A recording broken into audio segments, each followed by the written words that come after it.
नमस्कार दोस्तों, I welcome to topper साईक्यू। हर बार की तरह अमेरिका इस स्पेस की दौड़ में सबसे आगे रहा है और अभी भी सबसे आगे है। और अमेरिका ने मून पर सबसे पहला एस्ट्रोनॉयट भी भेजा था और सबसे पहला ह्यूमन भी अमेरिकन ही था कि उसने मून को टच किया था, उसकी सॉइल को टच किया था। और अगर हम एस्ट्रॉयड माइनिंग सेक्टर में देखें तो अमेरिका ने ही अपना सबसे पहला sample collect asteroid mission launch किया था।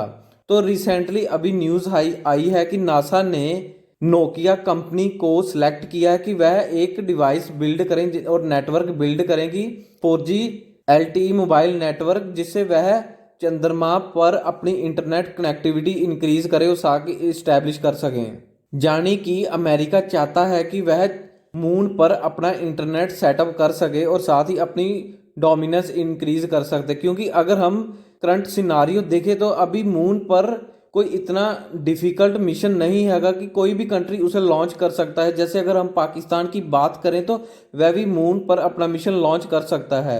एक तो वह एक नेचुरल सैटेलाइट और धरती के बहुत ही करीब है। और कुछ समय पहले नासा ने और अमेरिकन गवर्नमेंट ने एक अनाउंसमेंट की थी कि वह जल्द ही चंद्रमा पर अपनी माइनिंग भी स्टार्ट कर सकते हैं।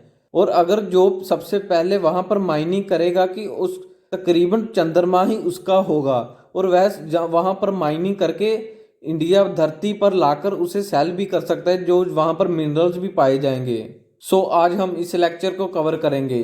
तो चलिए शुरू करते हैं। इस लेक्चर की पीडीएफ आप हमारी वेबसाइट toppercycle.com से ले सकते हैं। द टाइम्स ऑफ इंडिया का आर्टिकल है, got any signal up here Nokia to build mobile network on the moon. Nokia जो कि एक मोबाइल नेटवर्क डेवलपमेंट कंपनी है, जिससे नासा ने सिलेक्ट किया कि वह एक फर्स्ट सेलुलर नेटवर्क डेवलप करें अर्थ से ही, और उसे नासा लॉन्च करके मून पर लैंड करेगा। यह mobile internet network mission NASA 2024 में जब वह एक अपना ह्यूमन मिशन लॉन्च करेगा मून को। यह नासा का नेटवर्क मिशन जो कि आर्टेमिस प्रोग्राम मिशन है अमेरिका की स्पेस एजेंसी का, उसके अंडर इसे रन किया जाएगा। मगर 2024 से पहले 2022 में नासा एक wireless broadband communication system develop करेगा इन दी लूनर सरफेस।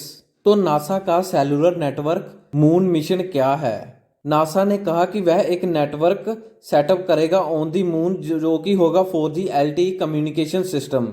इसे मून के सरफेस पर इस्टेब्लिश किया जाएगा और इसमें तकरीबन नोकिया और एक प्राइवेट सेक्टर कंपनी है इंटूटिव मशीन्स, वह इस इक्विपमेंट्स की डिलीवरी प्रोवाइड करेगी मून पर। और नोकिया का कहना है कि उसका एम है कि वह इवेंचुअली स्विच करेगा 5G नेटवर्क पर।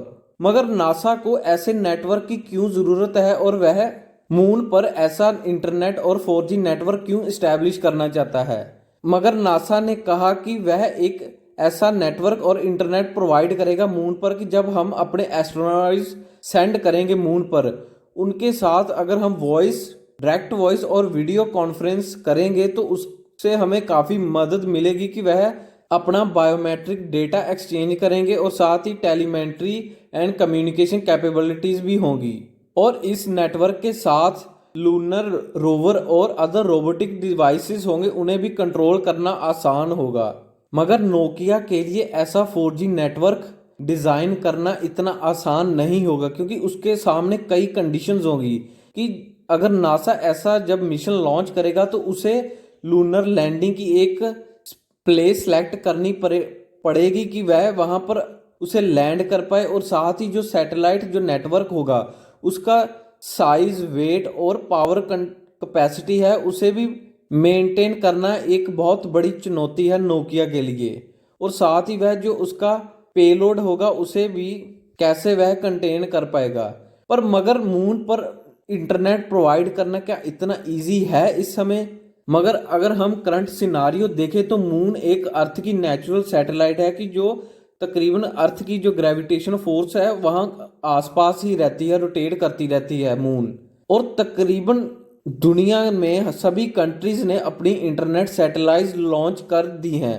तो वह सैटेलाइट्स हैं वह अर्थ की लो अर्थ ऑर्बिट में लॉन्च है और मून और अर्थ के बीच में वह लो अर्थ ऑर्बिट मिलता पड़ता है, तो जहां पर वह सैटेलाइट्स डिप्लॉयड हैं।